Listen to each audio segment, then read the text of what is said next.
Il est là pour prendre le pas sur Lamine Yamal dans les matchs où, déjà, c'est pas important, mais en plus de ça, dans les matchs où on n'a pas besoin forcément de gagner coûte que coûte.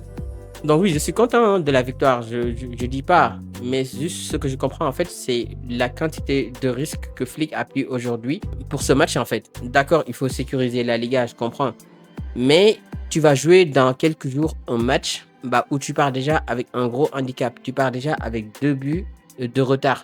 Et on sait tous que là-bas, ça sera pas facile. Autant sur les duels physiques, ça sera pas facile. Sur le besoin de conditions physiques, de fatigue du match, en fait, ça sera juste monumental. Donc, il n'y avait pas besoin de prendre autant de risques. Je pense qu'il s'en est rendu compte, ou peut-être pas, parce qu'au final, Pedri et Lamine Yamal ont joué les 90 minutes. Mais bon, espérons qu'il ait compris quelque chose d'autre. Parce que si lui aussi, c'est le coach, c'est peut-être parce que il connaît ses joueurs. Et si nous, on est là sur YouTube à faire des débriefs et qu'on n'est pas à sa place, peut-être parce qu'on n'en a pas les compétences. Donc voilà, on lui fait confiance. On fait confiance à Flick et espérons que ça paye. Donc pour revenir à ce match, moi j'ai bien aimé le Barça que j'ai vu aujourd'hui, surtout vers la fin. Parce que oui, il faut se le dire, on a passé un match assez ennuyeux. Déjà, moi j'ai une question en fait à poser. Ferran Torres qui met un doublé là, il fait chute à qui? Il fait taire qui en fait? Le mec c'est un tocard du début jusqu'à la fin. Aujourd'hui il met ses 2 buts. Je vous jure, le deuxième but il a failli ne pas le mettre. Vous allez dire que j'aime pas Ferran Torres ou ce genre de choses là. Moi je pense qu'il doit juste se la fermer. Parce qu'il a raté des choses beaucoup plus évidentes quand on avait besoin de lui. Donc aujourd'hui le doublé qu'il met, c'est bien, on prend, il n'y a pas de souci. Mais juste il n'a pas à dire taisez-vous, il n'a pas à dire parlez maintenant ou machin. Non, juste frère, sois humble. Aujourd'hui, on sait que voilà, tu as été légèrement au-dessus de ton niveau moyen.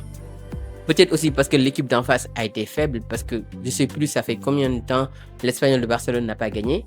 Mais voilà, donc tout ça en fait pour dire qu'il faut rester humble, il faut rester lucide en fait et savoir qu'aujourd'hui si tu marques, c'est bien. Sois reconnaissant en fait, sois reconnaissant du fait qu'on te fait toujours confiance, du fait que Flick te donne quand même ta chance malgré tout. Et rends-lui bien, c'est aussi simple que ça. Au lieu de venir nous narguer, machin, chute, laisse tomber, quoi. Moi, Ferran Torres, de toute façon, il m'énerve.